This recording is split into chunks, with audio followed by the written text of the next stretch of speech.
STA TV, media syiar Islam. Bismillahirrahmanirrahim. Assalamualaikum warahmatullahi wabarakatuh. Alhamdulillah, hamdan katsiran tayyiban mubarakan fih, mubarakan alaihi kama yuhibbu rabbuna wa yardah. Wa ashhadu an la ilaha illallah wahdahu la syarika lah. Wa ashhadu anna Muhammadan abduhu wa rasuluh sallallahu alaihi wa ala alihi wa ashabihi wa man tabi'ahum bi ihsanin ila yaumiddin, amma ba'd. Jamaah salat maghrib yang dirahmati Allah subhanahu wa ta'ala, saya akan mencoba membaca sedikit dari kitab yang ditulis oleh Al-Imam Burhanul Islam Az-Zurnuji. Beliau salah seorang imam yang bermadhab Hanafi. Ya, namun kitab ini berisikan tentang bagaimana cara atau adab di dalam kita menuntut ilmu. Dan kitab ini dibaca di daerah-daerah, di pesantren-pesantren dan umum. Ya, bisa kita dapati di pesantren-pesantren manapun. Ini kitab ini termasuk kitab rujukan di dalam membahas al-adab, adab di dalam menuntut ilmu. Judulnya adalah Ta'limul Muta'allim Thariqat Ta'allum. Itu mengajari para pelajar bagaimana cara belajar. Nah, itu bahasa terjemah bebas ya. Kitab ini ditulis oleh Al-Imam Burhan Al-Islam Zurnuji. Beliau wafat pada tahun 593 Hijriah. Termasuk salah seorang imam mutaqaddimin yang bermadhab Hanafi. Baik, beliau menulis kitab ini ya dalam rangka untuk mengajarkan pada intinya adab kepada para penuntut ilmu. Kalau kita baca sejarah atau riwayat para salaf terdahulu ya, sebelum mereka mempelajari ilmu secara mendetil, maka apa yang mereka pelajari terlebih dahulu? Adab. Dan adab, termasuk dari adab adalah lemah lembut, arif. Sehingga kata Nabi SAW, hadis yang dikeluarkan oleh Imam Muslim dari Aisyah radhiyallahu taala anha, berkata Nabi SAW, ya, innallaha rafiqun yuhibbur rifq. Sesungguhnya Allah itu maha lembut dan mencintai kelembutan. Lemah lembut ya dibutuhkan pada semua keadaan. Di dalam kita beribadah butuh adab, butuh lemah lembut ya. Di dalam kita belajar, di dalam kita bermuamalah, di dalam kita bekerja, seluruhnya harus ada lemah lembut. Dan tidaklah ada adab lemah lembut di dalam suatu perkara kecuali akan menghiasi perkara tersebut. Sebagaimana kata Nabi SAW, juga hadis dikeluarkan oleh Imam Muslim dari Aisyah juga, kata Nabi SAW, inna rifqa la yakunu fi syai'in illa zanah wa ma nuzi'a min syai'in illa syanah. Arif, lemah lembut, adab tidak ada pada suatu perkara ya, dalam ibadah, dalam muamalah, dalam berteman dan lain sebagainya, kecuali akan menghiasi perkara tersebut. Dan tidaklah dicabut arif tersebut, lemah lembut, adab, sopan santun, akhlak pada sesuatu kecuali akan membuat sesuatu itu menjadi jelek. Maka bisa kita lihat ya, orang setinggi apapun ilmu mereka, kalau seandainya mereka tidak punya adab, tidak ada lemah lembut dalam urusan mereka, akan jelek. Al-Imam Malik rahimahullahu ta'ala, Imam Darul Hijrah ya, beliau lahir pada tahun 93 Hijriah.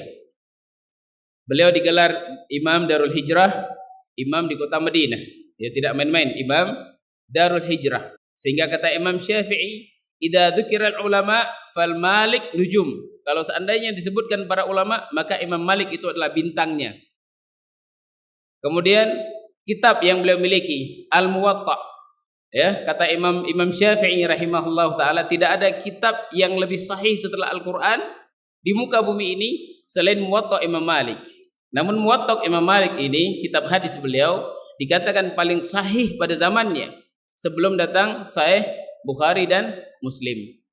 Ya, setelah datang hadis Sahih Bukhari dan Muslim, maka ini tentunya lebih sahih dan disepakati kesahihannya oleh para ulama. Taib, apa yang ingin kita sampaikan? Bahwasanya Imam Malik rahimahullah taala, Di antara wasiat ibu beliau kepada beliau, ya Malik, ya bunayya, wahai anakku, idhab ila Rabi'ah, pergilah kamu kepada Rabi'ah. Rabi'ah ini siapa? Guru Imam Malik. Kemudian kata ibu beliau, ta'allam minhul adab qabla al-ilm. Belajarlah kamu adab kepada Rabi'ah sebelum kamu belajar apa? Sebelum kamu belajar ilmu. Lihat bagaimana pentingnya adab. Ya, bagaimana pentingnya lemah lembut. Sebelum menuntut ilmu, hendaklah kamu pelajari adab terlebih dahulu. Al-Imam Ahmad rahimahullah ta'ala, beliau punya murid ribuan, sampai 5.000 lebih. Kemudian yang meriwayatkan hadis dari beliau berapa orang? 500 orang. Yang lainnya belajar adab kepada Al-Imam Ahmad dan yang lainnya. Tapi ini menunjukkan apa? Adab itu sangat penting di dalam kehidupan manusia. Ya, lemah lembut bagian dari al-adab. Nah, kitab yang ada di hadapan saya ini, ya, seperti yang kita sebutkan tadi, ditulis oleh Imam Burhanul Islam Az-Zurnuji, ya, salah seorang imam yang bermadhab Hanafi. Dan kitab ini telah ditahqiq, ya, ditahqiq dan ditaklik, dijelaskan hadisnya yang sahih dan dhaif, dibersihkan, ya, oleh guru kita Syekh Ali Razihi, salah seorang guru ilmu hadis yang hidup di Yaman sampai sekarang, dan diberi takdim oleh Syekh kita juga, yaitu oleh Syekh Muhammad Al-Imam, guru kita, ya, yang alhamdulillah beliau masih hidup di negeri Yaman. Beliau punya murid ribuan, punya markis, ya, alhamdulillah, semoga Allah menjaga markis sunnah, markis kaum muslimin dimanapun berada. Taib, saya baca, kata beliau, kitab ini berisikan lebih kurang ada 13 fasal, ya, 13 bab. Al-fasl al-awwal, kata beliau, fi mahiyyatil ilmi wa fadlihi wal fiqhi wa fadlihi, ya, tentang mahiyah, bagaimana tata cara, apa itu ilmu dan apa keutamaan ilmu, kemudian apa itu fiqih dan apa keutamaan ilmu fiqih. Kata beliau, qala Rasulullah sallallahu alaihi wa ala alihi wasallam, talabul ilmi faridatun ala kulli muslim wa muslimah. Menuntut ilmu, ini hadis Nabi sallallahu alaihi wasallam, ya, disahihkan oleh Syekh Albani. Menuntut ilmu merupakan kewajiban atas setiap muslim dan muslimah, tidak kecuali. Wajib menuntut ilmu bagi muslim dan muslimah. Baik, kemudian apakah maksud ilmu ini seluruhnya? Ilmu usul juga, ilmu nahu juga, ilmu sharaf juga, ilmu balaghah juga, ilmu mustalah hadis juga. Apakah semua ilmu wajib dipelajari? Kalau seandainya tidak dipelajari, semua kaum muslimin berdosa? Baik, kata beliau, i'lam, ketahuilah, bi annahu la yuftaradu ala kulli muslim talabu kulli ilmin. Maksud dari sini, ketahuilah, bukanlah maksudnya adalah seluruh, ya, kepada kaum muslimin wajib bagi mereka untuk menuntut semua ilmu. Ilmu yang kita sebutkan tadi, karena itu bagian dari agama kita. Ilmu mustalah, ilmu balaghah, ilmu bahasa Arab, nahu dan seterusnya. Wa innama, kata beliau, yufradu alaihi talabu ilmil hal. Akan tetapi yang diwajibkan untuk dipelajari oleh setiap orang adalah ilmu yang berkaitan dengan ibadah yang dilakukan pada saat itu. Sekarang, apa ibadah atau ilmu yang wajib diketahui oleh semua orang? Tentunya yang pertama adalah at-tauhid. Ya, wajib diketahui karena ilmu tauhid dan apa-apa yang berlawanan dengan tauhid adalah ini hari-hari dari kita bangun tidur sampai kita tidur kembali, wajib untuk kita ketahui secara mendetil. Di antaranya rukun iman. Jadi rukun iman itu tidak cukup hanya beriman, seorang beriman. Yang pertama beriman kepada Allah, beriman kepada kitabnya, beriman kepada rasulnya, beriman kepada hari kiamat, ya, beriman kepada malaikat dan seterusnya. Tidak cukup hanya dihafal. Namun dituntut dari kita untuk mempelajari secara mendetil bagaimana rukun beriman kepada Allah Subhanahu wa taala secara mendetil. Ma'rifatullah di situ. Bagaimana kita beribadah kepada Allah, bagaimana kita menjauhi dari perkara syirik yang bisa menghilangkan tauhid seseorang. Ini wajib untuk kita pelajari setiap hari. Demikian juga sebaliknya, lawannya itu syirik, harus kita pelajari. Para anbiya, para nabi. Kalau kita lihat Nabi Yakub, sebelum beliau wafat, anak-anak beliau para nabi, Yusuf dan yang lainnya. Apa yang ditanyakan kepada anak-anak beliau? Siapa yang kalian ibadahi setelah peninggalanku? Yang ditanyakan apa? Perkara tauhid. Apakah anak-anak Nabi tidak mengerti perkara tauhid? Mengerti. Nabi Ibrahim berdoa kepada Allah supaya dijauhkan beliau dan anak-anak beliau dari perkara syirik. Wajnubni wa baniya an na'budal asnam. Ya Allah, jauhkanlah aku dan anak keturunanku dari beribadah kepada berhala. Nabi SAW ketika sakit beliau yang parah, menjelang kematian, menjelang wafatnya beliau, ya, disebutkan dalam hadis yang sahih, beliau sampai menutup muka dengan kasak kain, ya, yang ada garis-garisnya, disebut dalam hadis, sampai jenis kain disebutkan. Kemudian begitu berat beliau lepas, kemudian beliau tutup lagi. Dalam keadaan beliau demikian, apa yang beliau peringatkan kepada umatnya? Yang beliau peringatkan umatnya adalah hati-hati dengan keadaan orang-orang Yahudi dan Nasrani. Ittakhadhu qubura anbiya'ihim masajid. Allah melaknat orang-orang Yahudi dan Nasrani. Kenapa? Karena mereka menjadikan kuburan-kuburan nabi mereka sebagai masjid. Apa bentuk menjadikan kuburan sebagai masjid? Disebutkan oleh para ulama, salat atau beribadah di sisi kuburan, atau memasukkan kuburan di dalam masjid. Ini perkara yang terlarang. Masjid yang di dalamnya ada kuburan, ijma, sepakat, ya, sepakat sini para ulama 4 madhab haramnya salat di masjid yang ada kuburan di dalamnya. Kenapa ini? Ini bisa wasilah kepada kesyirikan. Awal terjadi kesyirikan di muka bumi ini, yang kata Ibnu Abbas, kana baina Adam wa Nuh asyaratu qurun kulluhum ala tauhid. Antara Adam dan Nabi Nuh, ya, 10 kurun, 1000 tahun lebih kurang, kulluhum ala tauhid, semuanya di atas tauhid. Terjadi kemungkaran, terjadi pembunuhan antara anak Adam, namun tidak terjatuh kepada kesyirikan. Kapan terjadi kesyirikan? Sebelum diutus Nabi Nuh.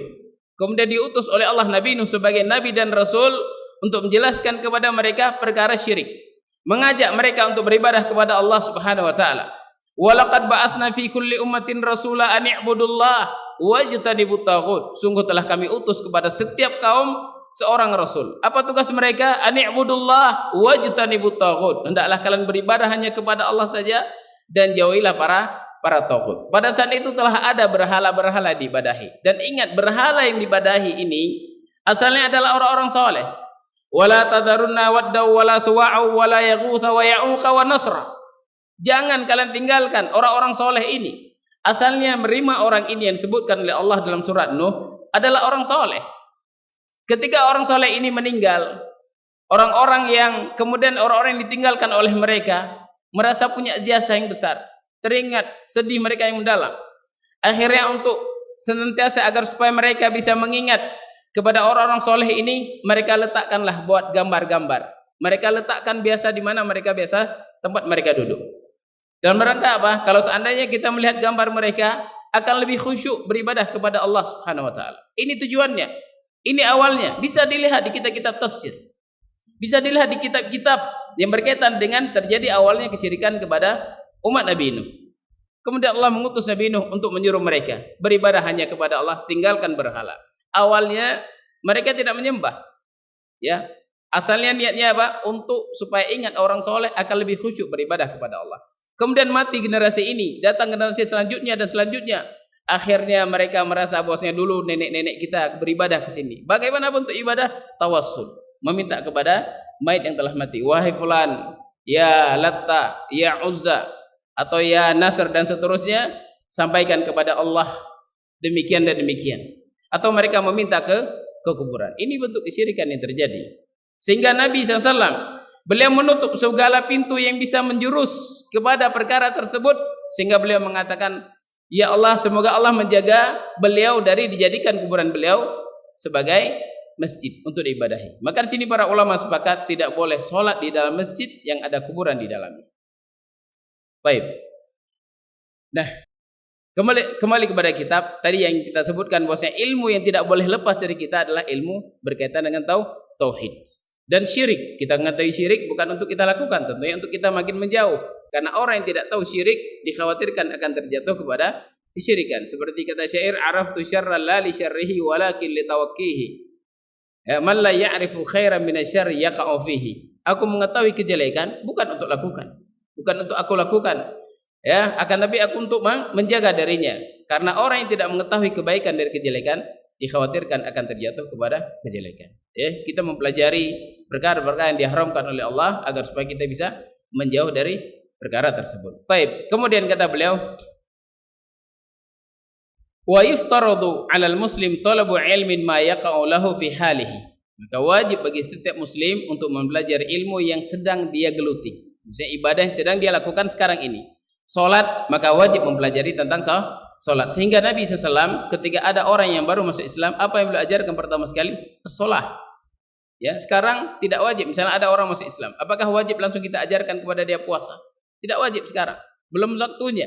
Yang wajib bagi dia untuk diajarkan apa sekarang?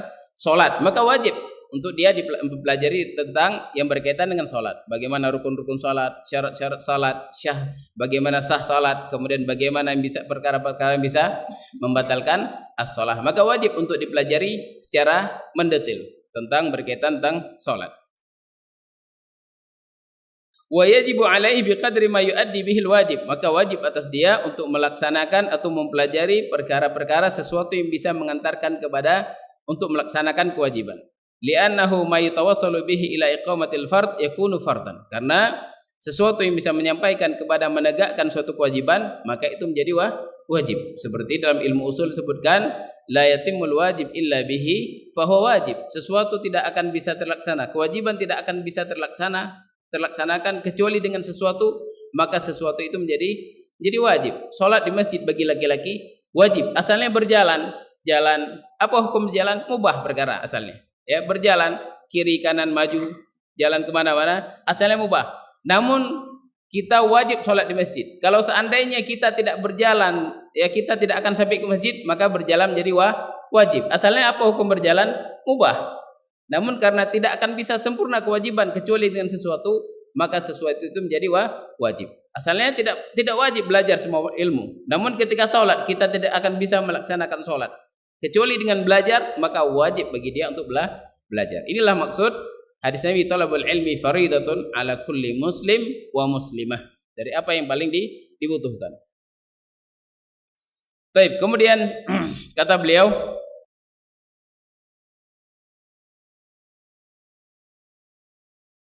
fazakah in kana lahu malun. Zakah, kalau seandainya dia memiliki harta, maka wajib bagi dia untuk mempelajari ilmu yang berkaitan tentang zakat. Adapun orang miskin, apakah wajib dia mempelajari zakat? Tidak wajib baginya, karena dia tidak punya harta. Tidak ada ibadah zakat baginya yang bisa dia lakukan, karena miskin. Adapun orang kaya, maka wajib dia mempelajari ilmu yang berkaitan tentang zakat. Pada saat itu juga. Baik, wal hajju in wajaba alaihi. Demikian juga ilmu yang berkaitan tentang haji bagi dia yang sudah wajib haji. Dia punya kekayaan, ya, kemudian ada kemampuan untuk haji, wajib bagi dia untuk mempelajari haji. Adapun yang belum mampu, tidak ada harta, tidak ada tenaga, maka binisbah kepada orang ini belum wajib bagi dia untuk mempelajari ilmu yang berkaitan tentang haji. Baik. Wa kadza fil buyu' in kana yattajir. Demikian juga ilmu yang berkaitan tentang jual beli. Kalau seandainya dia seorang pedagang, maka kalau ditanyakan apa hukum belajar ilmu buyu', dilihat apakah dia pedagang. Kalau dia pedagang, maka wajib bagi dia untuk belajar ilmu yang berkaitan jual beli. Adapun misalnya enggak ada hubungan dengan jual beli, dia seorang pegawai, ya, tidak butuh ilmu jual beli, maka binisbah kepada dia tidak wajib. Baik. Kemudian qila li Muhammad ibn al-Hasan rahimahullahu ta'ala, ala tusannifu kitaban fi zuhud. Dikatakan kepada Muhammad ibn Hasan, ya seorang ulama, nama beliau adalah Muhammad ibn Hasan Farqad Abu Abdullah Syaibani, Kufi sahibu Abi Hanifah, juga salah seorang imam dari kalangan madhab Abu Hanifah. Dikatakan kepada beliau, ala tusannifu kitaban fi zuhud. Tidakkah engkau mengarang sebuah kitab yang berkaitan dengan zuhud? Apa itu zuhud? Banyak definisi zuhud yang diberikan oleh para ulama. Ya, di antara zuhud yang mencakup seluruhnya apa yang disebutkan oleh Al-Imam Ahmad, zuhud itu adalah meninggalkan sesuatu yang tidak bermanfaat bagi akhiratnya, walaupun perkara itu adalah perkara yang mubah. Namun ketika tidak bermanfaat kepada akhiratnya, dia meninggalkannya. Kemudian juga kata beliau, meninggalkan sesuatu yang menyibukkan dari mengingat Allah Subhanahu wa taala, dari beribadah kepada Allah, maka ini zuhud orang-orang arifin, para ulama. Mereka meninggalkan sesuatu yang bisa menyibukkan mereka dari beribadah kepada Allah Subhanahu wa taala. Meninggalkan sesuatu dari tersibukkan untuk mengingat Allah Subhanahu wa taala. Ini juga namanya zuhud.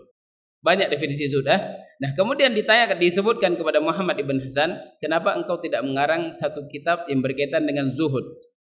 Kemudian kata beliau, qala qad sannaftu kitaban fil buyu'. Sungguh aku telah mengarang satu kitab, ya, yaitu kitab buyu'. Terus apa hubungannya? Diperintahkan untuk mengarang kitab zuhud. Beliau mengatakan, aku telah mengarang kitab buyu' sehingga tidak perlu mengarang kitab az-zuhud. Padahal jauh sekali bedanya. Zuhud, ya, ukuran amalan, ukuran hati. Adapun buyu', jual beli. Beliau mengatakan, sudah cukup bagiku, aku telah mengarang kitab buyu'. Apa maksudnya? Yakni az-zahid, seorang yang dikatakan zahid, yang zuhud adalah huwa man yataharrazu anil syubhati wal munkarati fit tijarat. Orang yang zahid adalah orang yang bisa menjaga dari syubhat-syubhat dan dari perkara-perkara yang dibenci di dalam jual beli. Berarti orang yang telah mengetahui hukum jual beli, ya, kemudian dia berusaha untuk menjauh dari perkara-perkara syubhat dan perkara-perkara yang dibenci dalam jual beli, maka dia dikatakan apa? Zahid. Enggak perlu karang kitab khusus tentang zuhud. Maka apapun ibadah, amalan yang dilakukan oleh seorang hamba, kemudian wajib bagi dia untuk apa? Untuk menjaga jangan sampai terjatuh kepada sesuatu yang dia haramkan. Kesibukan apapun seseorang, pekerjaannya misalnya jual beli, atau pekerjaannya misalnya di pabrik, atau pekerjaannya di kantor, maka wajib bagi dia untuk mempelajari perkara yang bisa menjaga dirinya dari terjatuh kepada keharaman. Maka semua ilmu itu yang dia pelajari karena keahliannya, maka situ mengandung apa? Zuhud di dalamnya. Ketika dia meninggalkan perkara-perkara yang makruh, ketika dia meninggalkan perkara-perkara yang haram, maka dia dikatakan orang yang zahid, tidak perlu mengarang kitab khusus yang berkaitan tentang zuhud. Sehingga seluruh manusia, apapun amalannya, apapun perbuatannya yang dia lakukan, ketika dia melakukannya di atas ilmu, di atas takwa Allah Subhanahu wa taala, maka dia dikatakan orang yang zahid. Jadi karena sebagian manusia menganggap zuhud itu adalah pakai baju jelek, tidak pakai sendal yang bagus, baju compang-camping, tidak mau naik mobil, ya. Ini mereka pahami zuhud. Enggak seperti ini zuhud. Innallaha jamil yuhibbul jamal. Allah itu indah dan suka kepada yang indah. Khudhu zinatakum inda kulli masjid. Ambillah perhiasan kalian ketika kalian ke masjid. Tidak mungkin kalau seandainya ini zuhud kemudian bertentangan dengan Al-Quran. Paham ya? Sehingga apa kata Ibnul Qayyim rahimahullahu taala tentang zuhud? Laisa zuhda, kata beliau, antatrukad dunya fi yadik wa huwa fi qalbik. Innama zuhda antatrukad dunya fi qalbik wa huwa fi yadik. Bukanlah zuhud itu adalah kamu meninggalkan dunia di tanganmu. Kamu tidak mau pakai baju yang indah, tidak mau makan makanan yang enak, yang nikmat, tidak mau tinggal di rumah yang bagus. Namun dunia itu ada dalam hatimu. Kamu haus rakus setiap hari untuk mengumpulkan dunia-dunia. Kamu hanya menampakkan dalam badanmu sisi zahirmu bahwasanya kamu orang zuhud. Enggak zuhud, enggak seperti ini. Zuhud itu kata Ibnu Qayyim, ya, kamu tinggalkan dunia dari hatimu, kamu letakkan dunia itu di tanganmu. Berapapun dunia, dia akan siap mengorbankan dunianya untuk agama Allah Subhanahu wa taala. Dia akan keluarkan zakat, akan berinfak atau memberikan kepada orang-orang yang membutuhkan. Akan melaksanakan haji, membayar zakat dan sebagainya dari apa yang dibutuhkan, dia keluarkan, tidak pernah rakus di dalam hatinya. Ini namanya zuhud. Ya, karena sebagian orang zuhud itu enggak boleh pakai baju yang bagus. Ini paham, ini salah paham, keliru. Baik. Kemudian kata beliau, wa syaraful ilm, kemuliaan ilmu, ya, la yakhfa ala ahad. Tidak ada seorang pun yang tersembunyi, maksudnya tidak mengetahui bahwasannya tingginya perkara ilmu dan tingginya tingkatan orang-orang yang berilmu. Allah mengangkat derajat orang-orang yang berilmu. Semua kita mengetahui tentang tingginya keutamaan al-ilmu. Kata beliau, itu huwal mukhtassu bil insaniyah, di mana ilmu itu khusus kepada siapa? Kepada manusia. Lianna jami'al khisal siwal ilmi yashtariku fiha al-insanu wa sairul hayawanat. Karena selain ilmu, bagian-bagian, ya, selain ilmu itu bersekutu semuanya, manusia dan hewan. Apa itu perkara yang bersekutu selain ilmu? Seperti syaja'ah, keberanian. Manusia punya keberanian, harimau juga punya keberanian. Jara'ah, kemudian quwwah, kekuatan. Gajah punya kekuatan, manusia punya kekuatan. Semuanya bersekutu, berserikat. Demikian jud itu karam, pemurah, ya. Syafaqah punya sifat rahmah. Sampai binatang makhluk punya sifat rahmah. Ini satu rahmah yang Allah berikan di dunia. 99 Allah simpan dalam surga. Dengan satu sifat rahmah ini, harimau bisa rahmah sayang kepada anaknya. Binatang buas yang kerjanya menerkam, membunuh, bisa sayang kepada anaknya. Satu sifat rahmah yang Allah berikan di dunia. Allah persiapkan 99 sifat rahmah di dalam surga kepada mereka ahlul jannah. Nah, sifat yang seperti ini dimiliki oleh semua orang, oleh semua makhluk dan orang bersekutu, berserikat di dalamnya. Adapun ilmu khusus Allah khususkan kepada siapa? Kepada manusia. Sehingga kata beliau, wa bihi adharallahu ta'ala fadla Adam 'alal malaikah wa amarahum bisujudi lahu.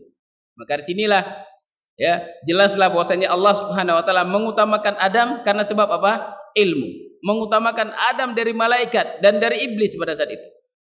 Ya, Allah mengutamakan Adam daripada malaikat dan daripada iblis, sehingga Allah memerintahkan siapa? Para malaikat seluruhnya dan iblis pada saat itu untuk sujud kepada Adam.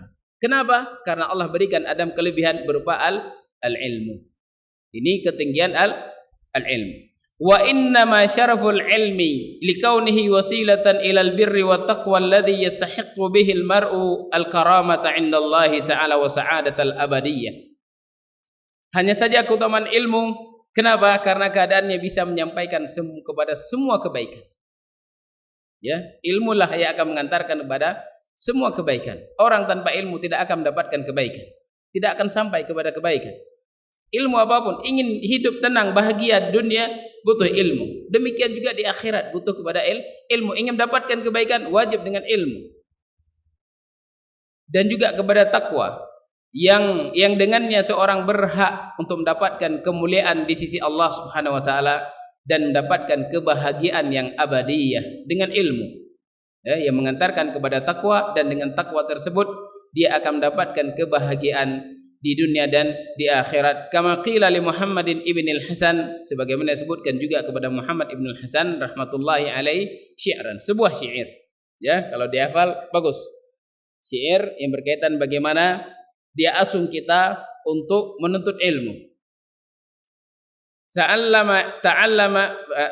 fa innal ilma zainun li ahlihi wa fadlun wa inwanun li kulli mahamidi wa kun mustafidan kulla yawmin ziyadatan minal ilmi wasbah fi buhuril fawaid.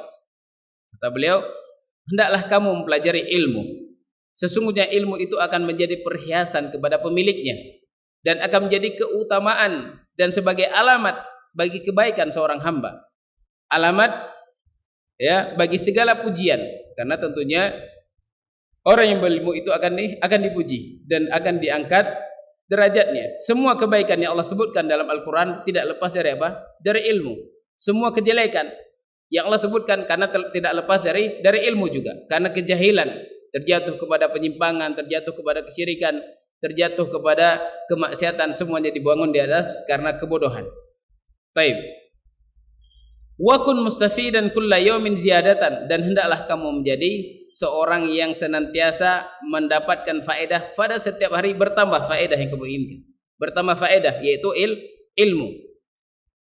Hendaklah kamu berenang di lautan yang penuh dengan faedah. Jadi beliau ibaratkan sini, orang yang menuntut ilmu itu sama seperti orang yang sedang mengarungi atau sedang berenang di lautan yang penuh dengan faedah. Setiap ilmu yang kita dapatkan kita catat, kemudian kita amalkan. Ya. Kemudian kata beliau, tafaqquh fa innal fiqha afdalu qa'idi ila al-birri wat taqwa wa a'dalu qasidi. Huwal ilmul hadi ila sunanil huda, huwal husnu yanji min jami'i syada'idi. Fa inna faqihan wahidan mutawarri'a asyaddu 'ala syaitani min alfi 'abidi. Hendaklah kamu mempelajari ilmu fikih secara khusus.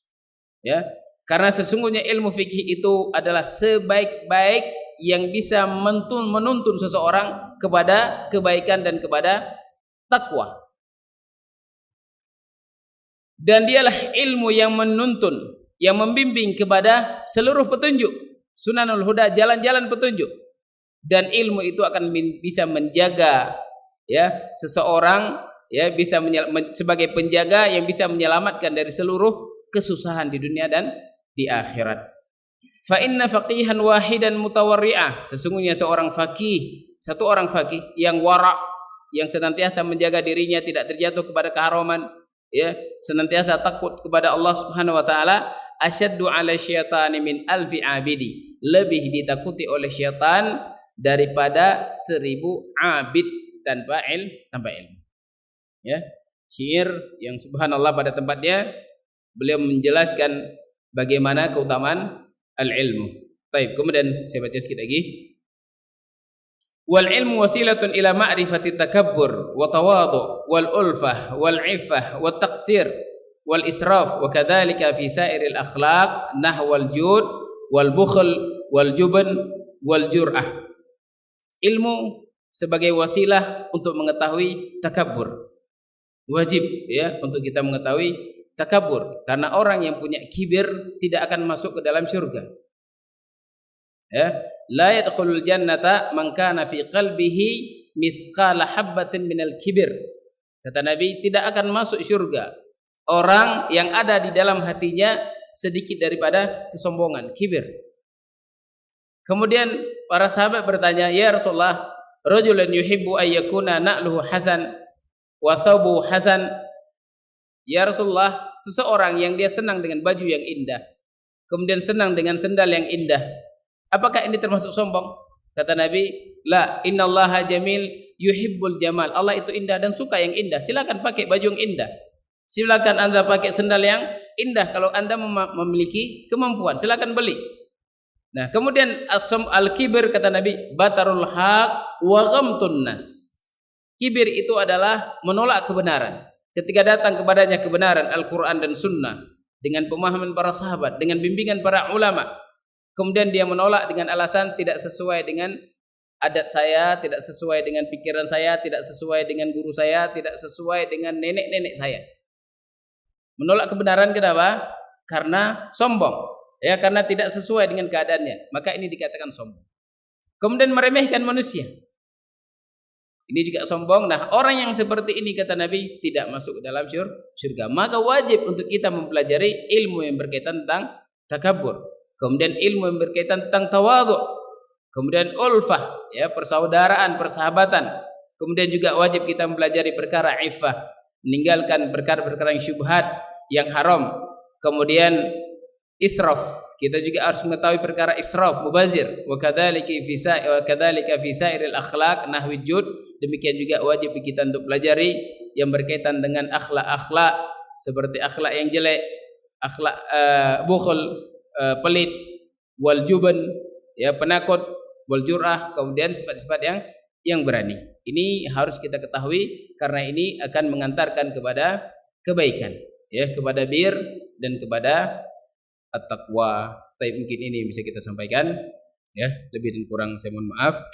Wa akhiru da'wana alhamdulillahi rabbil alamin wa sallallahu ala nabiyyina Muhammad wa ala alihi washabbihi ajma'in. Wassalamualaikum warahmatullahi wabarakatuh. STA TV Media Syiar Islam.